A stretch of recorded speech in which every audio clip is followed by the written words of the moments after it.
Agosto de 1941. El comandante Douglas Bader estaba volando en su última misión.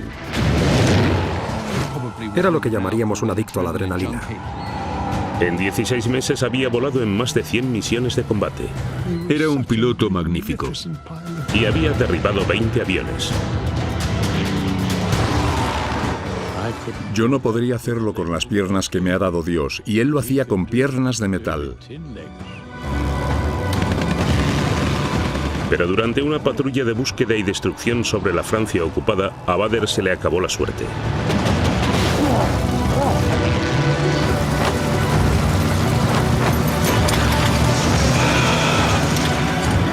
Esta es la historia de cómo Douglas Bader, un hombre sin piernas, se convirtió contra todo pronóstico en el as del aire más famoso de Gran Bretaña.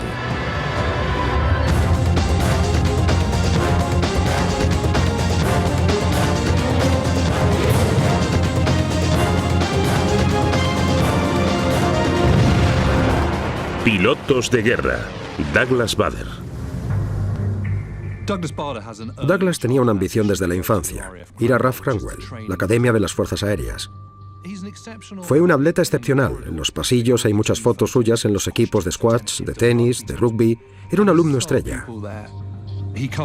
Fue el segundo de su grupo cuando se graduó en 1931. Y además era muy inteligente. Era un hombre listo con unas dotes extraordinarias para volar. 14 de diciembre de 1931. Traumatismo en la rodilla derecha. Pierna izquierda rota por 2 sitios. Por favor, cálmese, señor Bader. ¿Cómo puede decirme que me calme? Estoy totalmente destrozado. 8 años antes de la batalla de Inglaterra parecía que Douglas jamás volvería a caminar, y mucho menos convertirse en el héroe de guerra más icónico del país. Era 1931.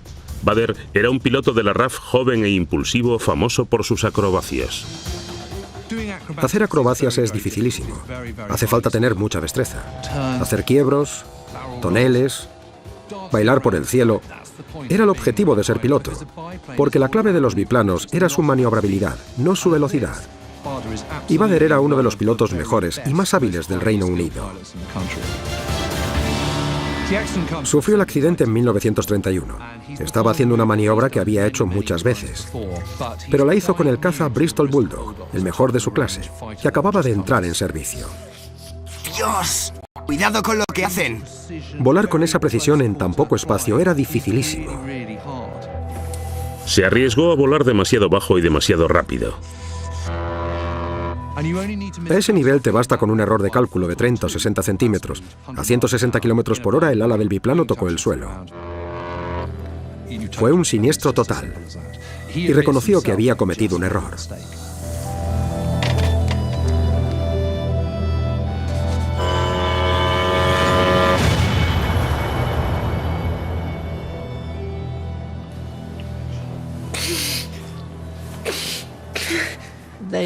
Creyeron que iba a morirse.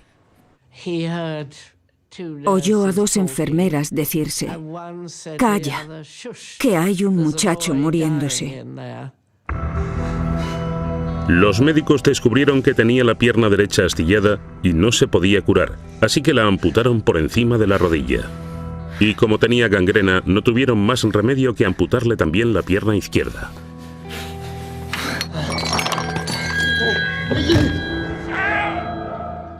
Fue espantoso.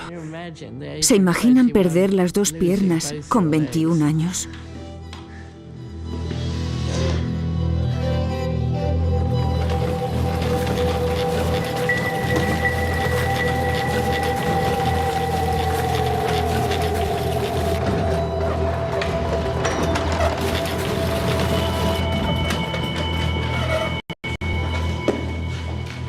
Aquí te pondrás mejor.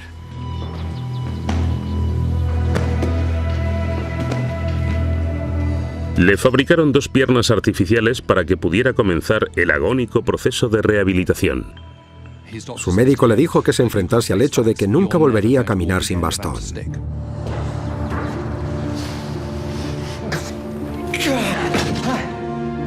No, no, tengo que hacerlo.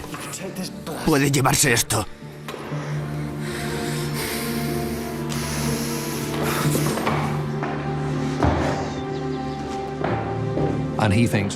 Pero él dijo que jamás usaría bastón. Y nunca lo usó. Jamás.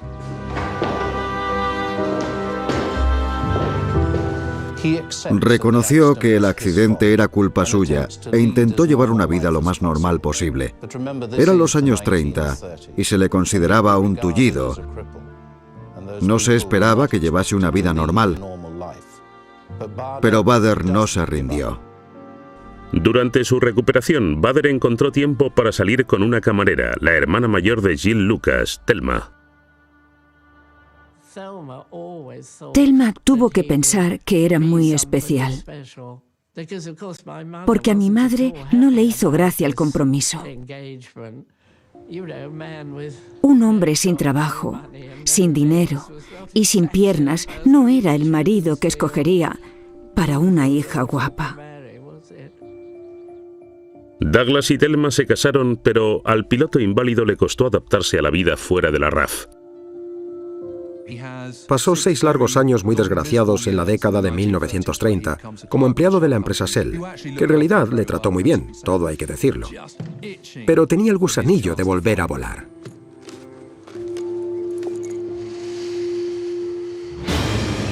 Con gran determinación, Bader aprendió a conducir de nuevo. Y asombrosamente también aprendió a pilotar aviones, algo sin precedentes para la época. Y se subió a un avión después de Dios sabe cuántos años sin volar. Un monoplano de una sola plaza, de 400 caballos, que no conocía. Pero fue como si no hubieran pasado los años. Era un piloto nato.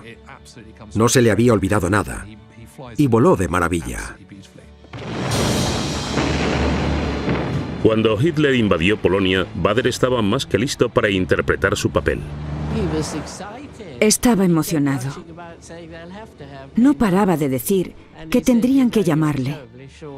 Decía que tenían poquísimos pilotos y como él tenía mucha experiencia, pidió alistarse enseguida. Y tras una pausa le dijeron que sí. Fue como si liberasen de repente a un condenado a cadena perpetua. Yo tenía 19 años cuando volvió, y él 29 o 30. Y volvió con la reputación de ser un hombre difícil, pero en el buen sentido. El piloto Tom Neal se unió a la reserva de la RAF en 1938. Era el prototipo de joven sin experiencia que tuvo que enfrentarse a los nazis. Nos llevaban a un avión y nos decían que lo pilotásemos.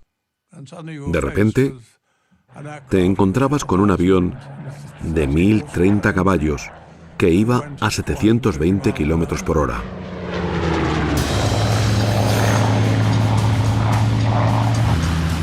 Douglas Bader entró en acción por primera vez el 1 de junio de 1940. Los nazis habían invadido Europa y el ejército británico estaba acorralado en Dunkerque. El escuadrón de Bader tenía la misión de cubrir la retirada desde el aire mientras los aliados huían por el Canal de la Mancha. En su primer combate, Bader tuvo un gran golpe de suerte porque se encontró con un piloto alemán joven e inexperto. Se colocó detrás de él, a unos 1000 metros, esperando que el otro escapase, que se quitase de en medio, que se evadiera. Pero no lo hizo, se quedó allí. Y Bader, que estaba justo detrás, abrió fuego con su Browning 8 y le mandó directo al mar. Las primeras víctimas de Bader fueron un caza Messerschmitt 109 y un bombardero Heinkel 111. En cierto modo, no tener piernas era una ventaja, porque al efectuar giros muy cerrados, la gravedad es negativa y la sangre baja de la cabeza a los pies, pudiendo causar desmayos. Pero como Bader no tenía piernas, no le podía bajar la sangre y era mucho más difícil que se desmayase comparado con un piloto ordinario.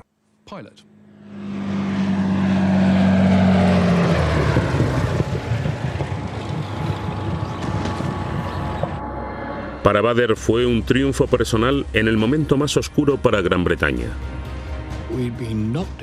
Nos habían aplastado. No teníamos ejército. La armada estaba en Escocia y solo teníamos cazas para mantener alejados a los alemanes. Bader era un líder nato y con 29 años era mucho mayor que los reclutas nuevos que inundaban la RAF. Enseguida fue jefe de sección, luego teniente de vuelo. Y después de Dunker, enseguida le nombraron para el puesto ideal, el de jefe de escuadrón. Era la elección obvia, no podía estar más claro que era el puesto para él. Le nombraron oficial al mando del escuadrón 242 Hurricane de Duxford, cerca de Cambridge. El ascenso, sin embargo, tenía una pega. El escuadrón 242 era de los muchos que habían estado en Dunker y en Francia en los siniestros días de mayo y junio. Eran pilotos que llevaban mucho tiempo juntos y estaban muy unidos. Y habían regresado con anuncio de bajas. Así que la moral estaba muy baja. Y lo que era peor, sus desmoralizados hombres ni siquiera eran británicos. Eran lo que los jefes de la RAF consideraban pilotos de segunda, canadienses indisciplinados y poco fiables. El escuadrón 242 era canadiense. Y cuando llegó para conocerles, le dijeron: lo que nos faltaba, un hombre sin piernas. Muchos de los pilotos canadienses cansados de la guerra acababan de salir de la academia. Los nazis que se amontonaban al otro lado del canal se preparaban para la invasión. Bader no tenía tiempo para reconducir su triste escuadrón. Señores, soy su nuevo jefe de escuadrón. Y una mierda, señor.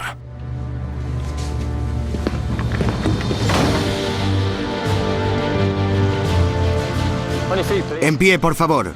Vamos a volar. Ante la adversidad, decidió demostrar quién mandaba.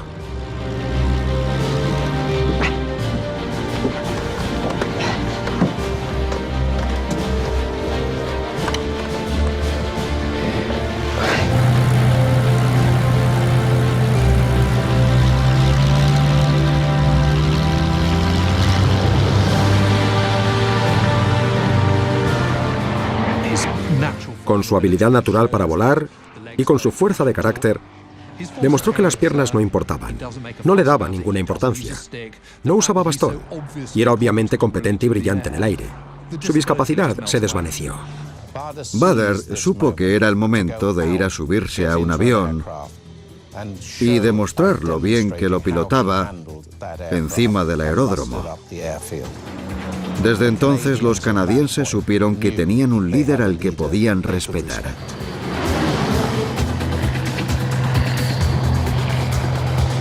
Bader había presentado sus credenciales. Ahora tenía que dirigir el escuadrón 242 contra los abundantes aviones de la Luftwaffe, empeñados en destruir la RAF. En julio de 1940, Gran Bretaña estaba de rodillas. Lo único que la separaba de la inminente invasión nazi era una delgada línea de pilotos de caza de la RAF como Douglas Bader.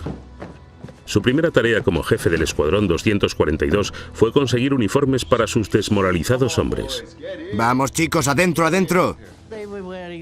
Llevaban jerseys y pantalones. Douglas estaba horrorizado.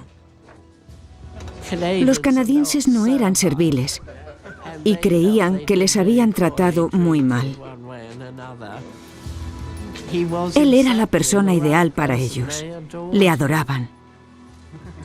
A Bader no le asustaba el rango. El jefe de escuadrón se saltó el protocolo y acudió a lo más alto para conseguir piezas que necesitaba desesperadamente para los Hurricanes. Secretario Spain, sí, póngame con Sergio. Alan Smith voló con Bader y le conoció bien. Les decía a los oficiales de alto rango que no enviaría a sus hombres a menos que resolvieran el problema que fuese. Soy Bader, del 242. Quiero una reunión. Cuidaba de sus hombres y del personal de tierra. La gente de tierra pensaba que era genial. Los aviones no funcionan. Les faltan piezas vitales. ¿Lo entiende? Douglas llamaba al Ministerio del Aire y la liaba. Me imagino que dirían: por Dios, que se calle ya, mándenle esos repuestos. Bader fue implacable a la hora de transformar el 242 en un escuadrón listo para el combate. Tenía ideas muy firmes sobre cómo derribar mejor a los nazis. Eso es, chaval, al sol. Ahora ven y ponte a mi lado. Bader usó su experiencia de la década de 1930 y con el Escuadrón 19 al principio de la guerra para enseñar algunos trucos a sus hombres sobre cómo enzarzarse en peleas en el aire. Gracias, señor. Bader tenía 3 mantras en los que creía religiosamente. Acercarse lo más posible. Mantenerse a más de 400 metros era ridículo. Había que acercarse al menos 200 metros, incluso a 150. El sol siempre detrás, estés donde estés, y tener siempre la ventaja de la altura. Cuidado con los nazis al sol, porque si estás mirando el sol, no verás nada.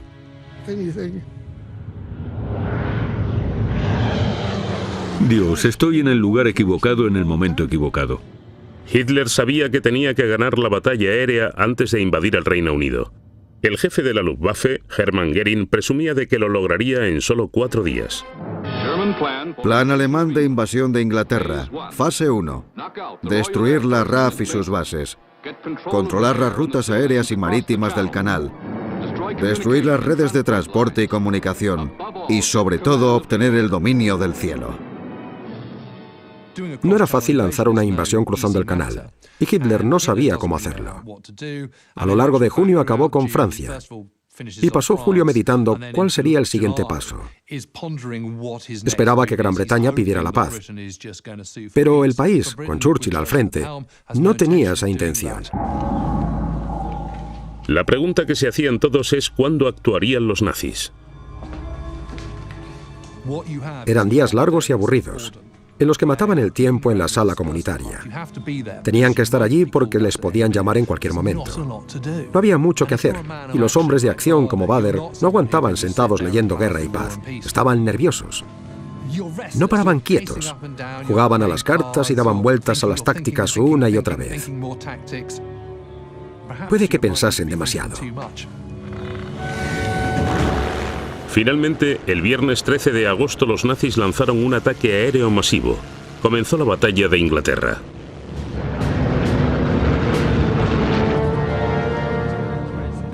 Para frustración de Bader, el suyo no fue uno de los 11 escuadrones destinados al frente. El 242 comenzó la batalla estacionado en Coltishall, a 160 kilómetros al nordeste de Londres, muy lejos de la acción.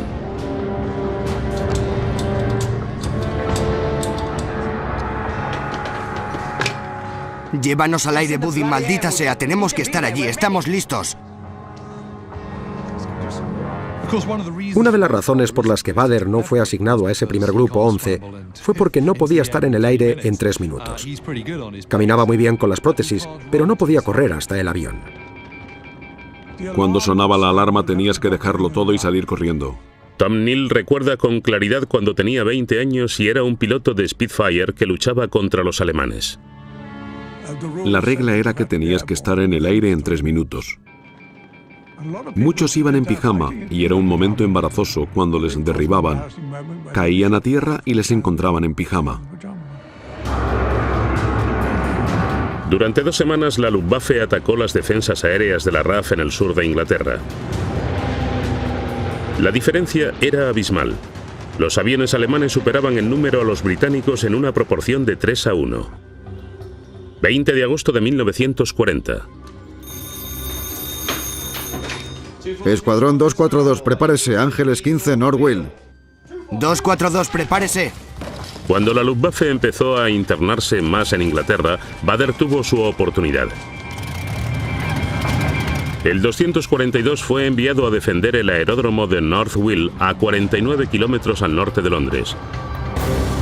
Usando el sol como escudo, 100 bombarderos Junker 88 flanqueados por cazas ME-110 se acercaban rápidamente desde el oeste. Los pilotos de caza a menudo teníamos que escoltar a los bombarderos en las misiones. Hans Eckerbarbob, as de la Luftwaffe, pilotó el temido caza Messerschmitt 109 durante la batalla de Inglaterra. Imaginen una capa de nubes por encima de nosotros y otra por debajo. De repente cayeron por detrás de nuestra formación unos cazas ingleses y comenzaron a atacarnos. Fue una gran sorpresa para nosotros. nos dimos cuenta de que tenían una técnica para hacer posible algo así, pero todavía no sabíamos cuál. La RAF estaba en clara inferioridad numérica, pero tenía un arma secreta en su arsenal. Los científicos británicos habían desarrollado el primer radar de advertencia temprana del mundo. Subestimar el radar fue el primer error táctico de la Luftwaffe. Salvó a la RAF de la destrucción en las primeras semanas de la batalla de Inglaterra. Señores. Fue ese radar el que envió a Bader a 5.500 metros. Sus pilotos y él se dirigieron a uno de los combates más feroces de la batalla de Inglaterra. Sector 270, Ángeles 18.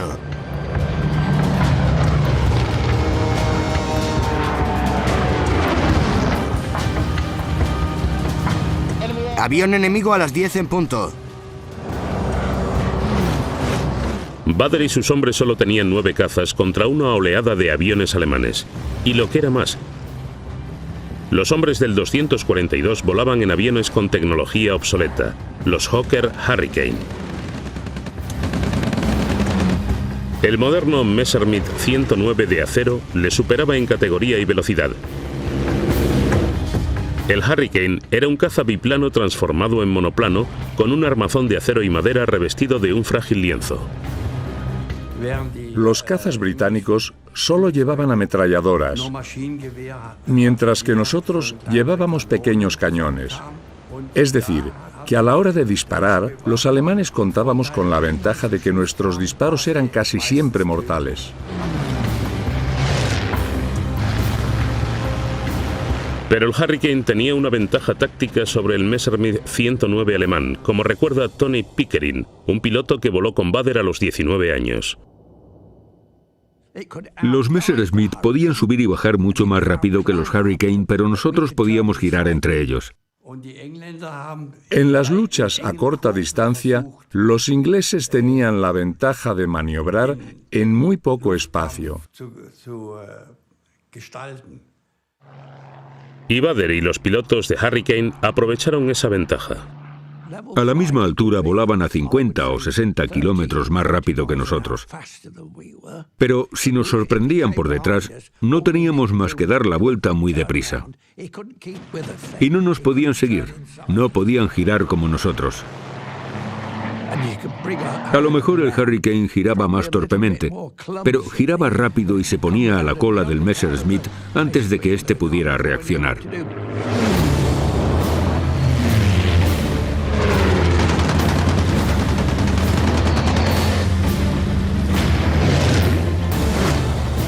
Bader y sus hombres estaban a casi 1000 metros sobre el enemigo. Su táctica era usar la altura como ventaja, el sol como escudo y aproximarse letalmente cerca. 1 a 1, el 242 fue eliminando a los rezagados. Nuestra táctica era colocarnos ligeramente encima de ellos y abatirnos encima a toda máquina, con 3 de nosotros al frente y otros 3 detrás a unos 50 metros, alineados para caer directamente sobre los bombarderos. Disparábamos desde unos 300 metros, no disparábamos desde 400, y cuando llegábamos a unos 100 metros de los bombarderos, nos deslizábamos debajo de ellos antes de que pudieran alcanzarnos los 109. Venid, bastardos. Este es nuestro maldito cielo.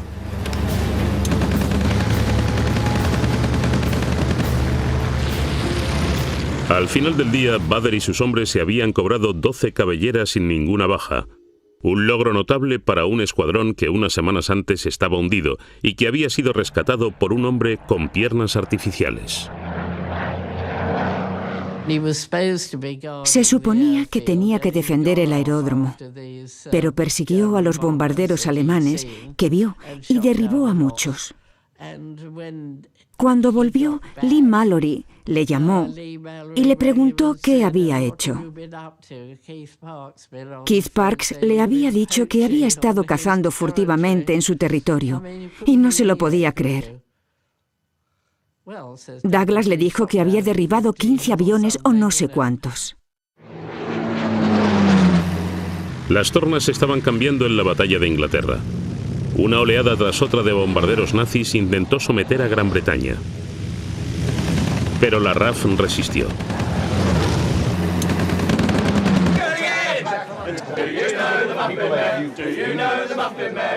Douglas Bader y sus hombres celebraron los 12 trofeos cobrados en un solo día. En pocas semanas, el doblemente amputado había transformado la pandilla de canadienses indisciplinados en una fuerza de combate de élite. Animado por su éxito, Bader empezó a promover su gran idea táctica llamada Big Win.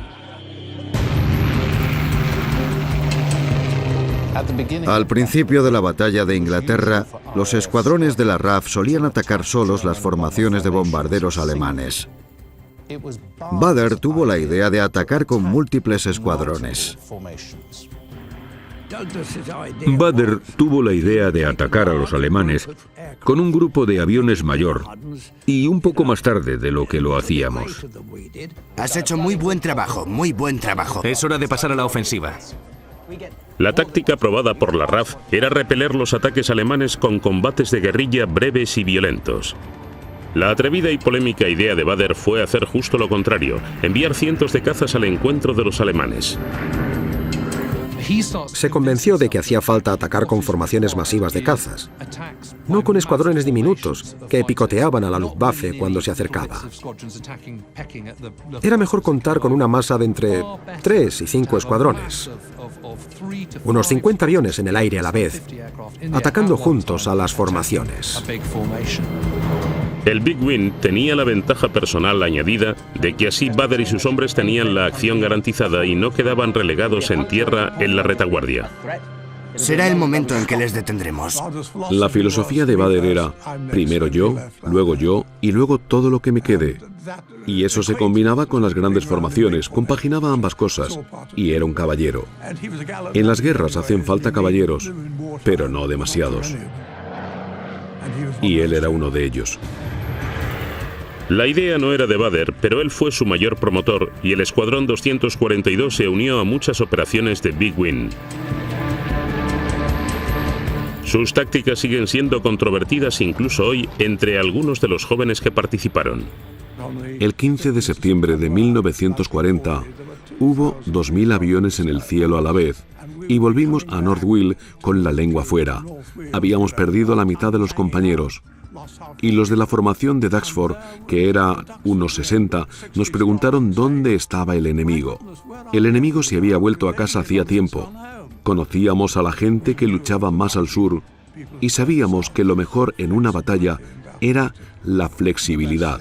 Deberíamos ser flexibles, no acudir en formaciones enormes. Tácticamente, Big Win no fue lo que decían Bader y Lee Mallory. Su valor era el daño psicológico que causaba a los alemanes. Pero eso no era lo que quería Bader. Tenía valor, pero no el valor que afirmaba él. ¿Funcionaba? Hay gente que decía que se tardaba demasiado en reunir las formaciones para que fuera efectivo, pero hay que decir que más adelante, en la guerra, los alemanes copiaron la estrategia de Big Win. A pesar de la oleada tras oleada de bombarderos alemanes que azotaban Gran Bretaña, los aliados estaban sacando ventaja. La RAF derribaba 2 aviones alemanes por cada avión que perdía.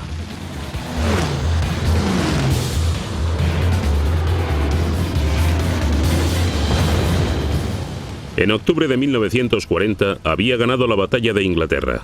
Fue la primera derrota importante de los nazis. Cuando el primer ministro Winston Churchill dio las gracias a los pocos que se habían sacrificado, se refería a hombres como Douglas Bader y su compañero, el piloto de caza Tom Neal. Durante las 16 semanas de la batalla de Inglaterra, volé 141 veces, que son muchas. A menudo hasta 5 veces en un día. Volé más que casi nadie en toda la batalla de Inglaterra.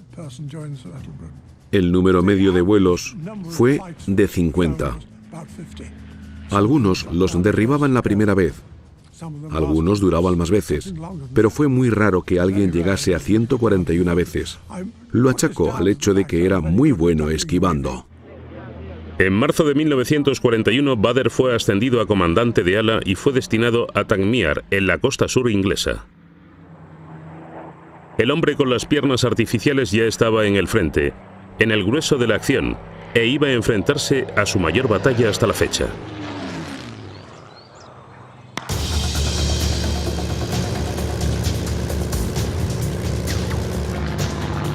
Había cambiado su caballo de batalla, el Hawker Hurricane, por el vanguardista Supermarine Spitfire.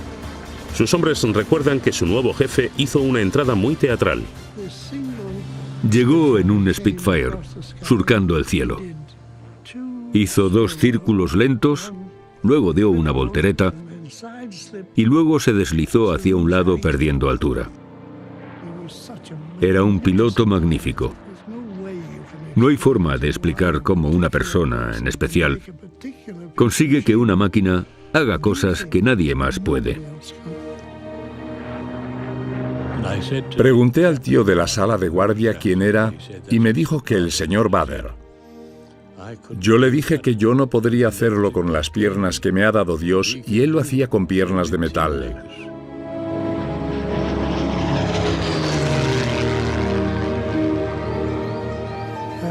Luego aterrizó tan suavemente como una margarita.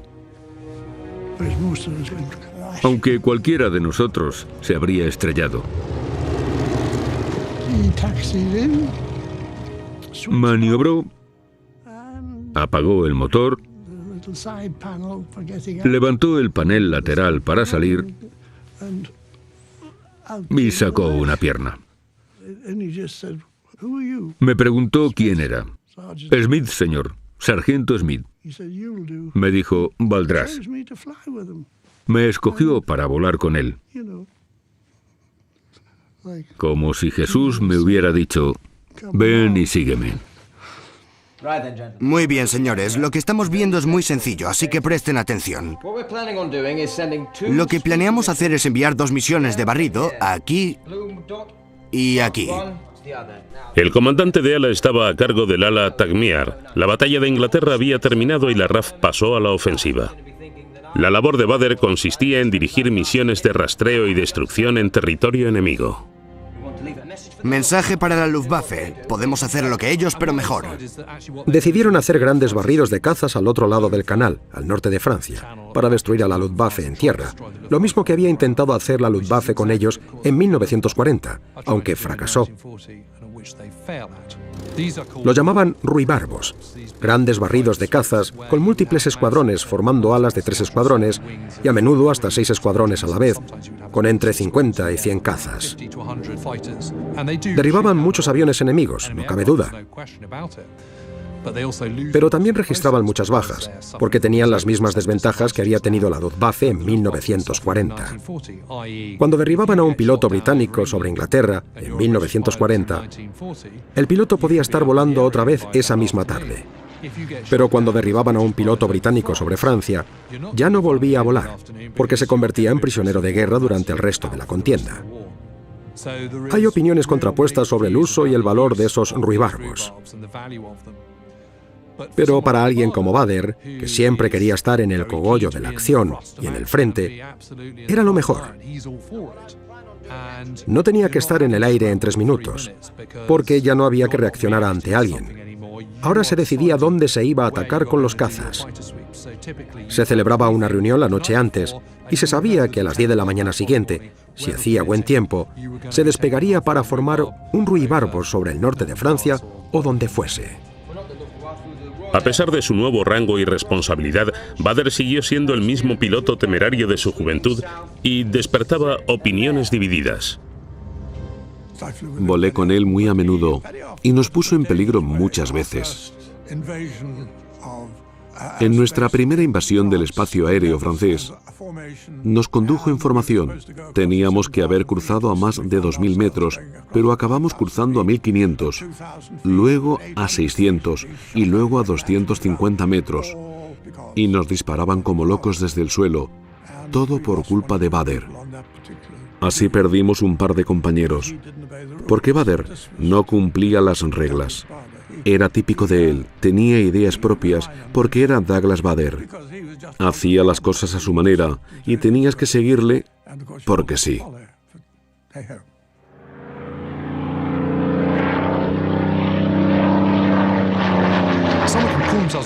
Para ser as del aire había que tener 5 victorias aéreas confirmadas.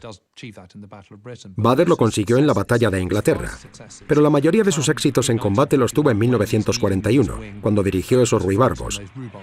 Esos barridos sobre Francia, ahí fue cuando se multiplicó su puntuación. Escribían sobre él y por eso se convirtió en un héroe, pero de mí nadie dijo nada.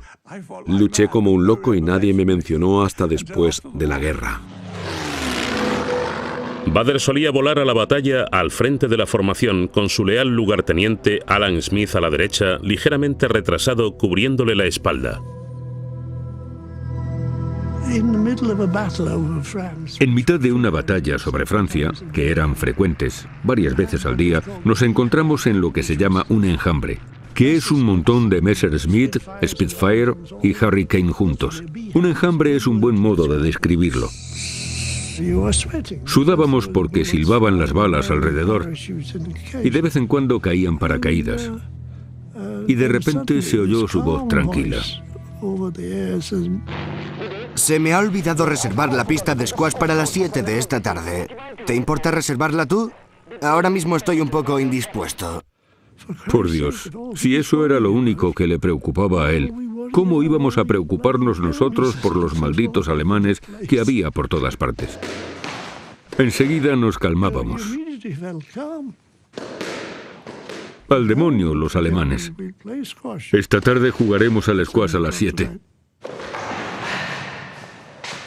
¡No!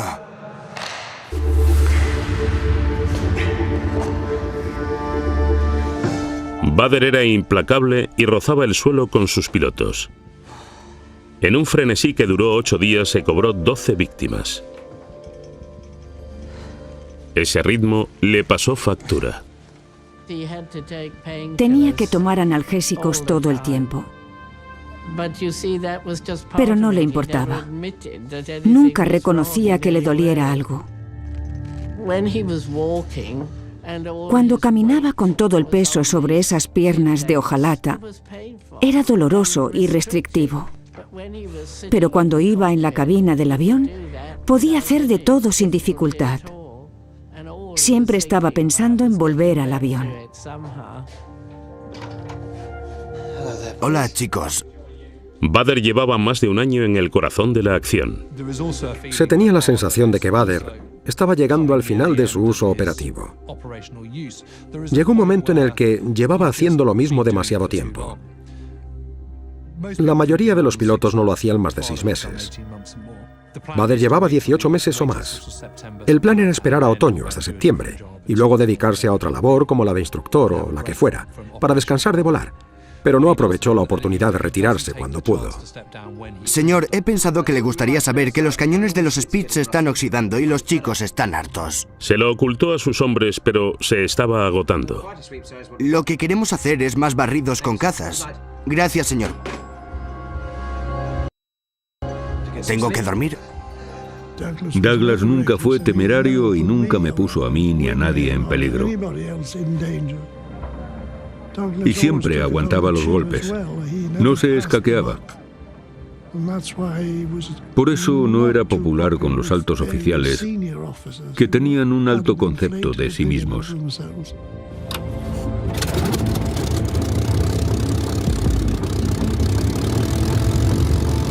...9 de agosto de 1941. Bader salió con 4 Spitfire con la intención de cazar aviones alemanes sobre Francia. Mando adelante, soy Bader. Las cosas salieron mal desde el principio. La radio de Bader falló y el indicador de velocidad se rompió.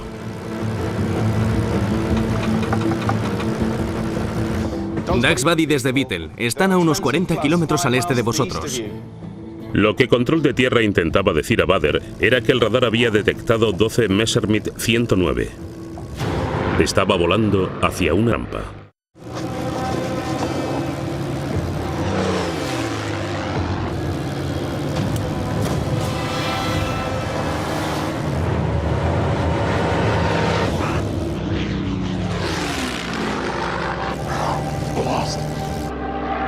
Descendió demasiado rápido y demasiado abruptamente.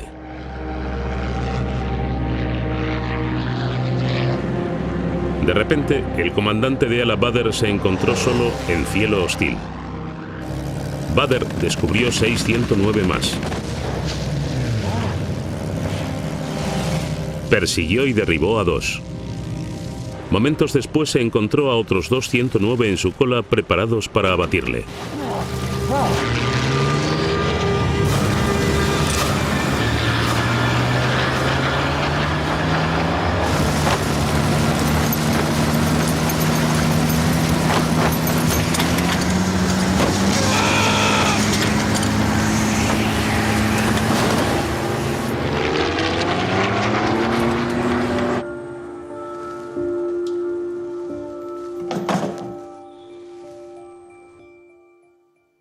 Cuando volví, se lo noté a todo el mundo en la cara.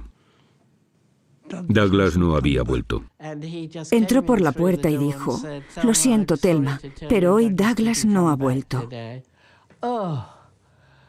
La sorpresa fue espantosa. Nos quedamos heladas por el horror. Es algo que parecía que no podía pasarle a alguien como Bader, pero por supuesto puede pasarle a cualquiera.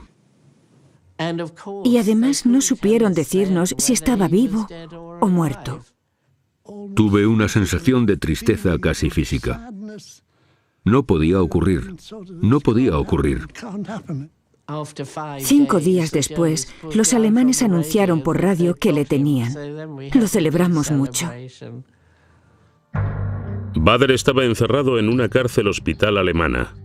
Había perdido una de sus piernas artificiales en el avión y quería otra de repuesto. En Alemania no había instalaciones para fabricar piernas de madera.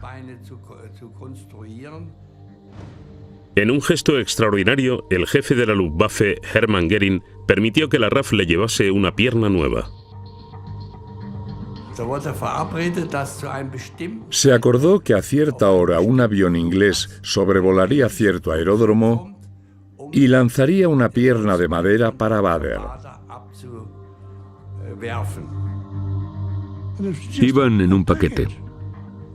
Se lanzaron en paracaídas envueltas en papel marrón. Así llegaron las piernas de Douglas. Los alemanes no tenían ni idea del problema que habían desencadenado. Creo que fue 2 noches después. ¿Quién trató de escapar por la ventana del hospital? Douglas. Era la clase de hombre que era. Fue el primero de muchos intentos de fuga. Sus captores se exasperaron tanto que amenazaron con confiscar sus piernas de madera. Finalmente le recluyeron en Colditz, supuestamente a prueba de fugas, donde languideció hasta el final de la guerra. En 1945 regresó a Gran Bretaña con su mujer Thelma, convertido en un gran héroe. Nunca se le subió a la cabeza la fama. Eso fue lo más extraordinario. Algunos historiadores afirman que Bader exageró sus proezas y adornó la historia de su vida. Pero sus extraordinarios logros fueron indudables. Bader fue el máximo símbolo de la resistencia, un hombre con piernas artificiales que rescató a una nación que estaba de rodillas. Fue el símbolo de la batalla de Inglaterra, tanto como de Churchill. Fue la primera persona que llevó una vida más o menos normal, a pesar de su grave discapacidad. Fue lo más maravilloso de él. Fue una inspiración para el mundo. La batalla de Inglaterra no la ganó la RAF. La ganamos todos en este país. La gente de tierra que sufrió los bombardeos, los bomberos y los servicios auxiliares que combatieron las llamas, que no se rindieron. Cualquiera, es mucho más fácil, créame, puede acudir a una batalla y luchar en ella. Es más fácil que quedarse en tierra y sufrir, y verme a mí luchar, ¿entiende? Así que no se engañen, la batalla de Inglaterra la ganamos todos, no solo la RAF. Douglas Bader fue hecho caballero en 1976 por sus servicios a los discapacitados. Murió en 1982.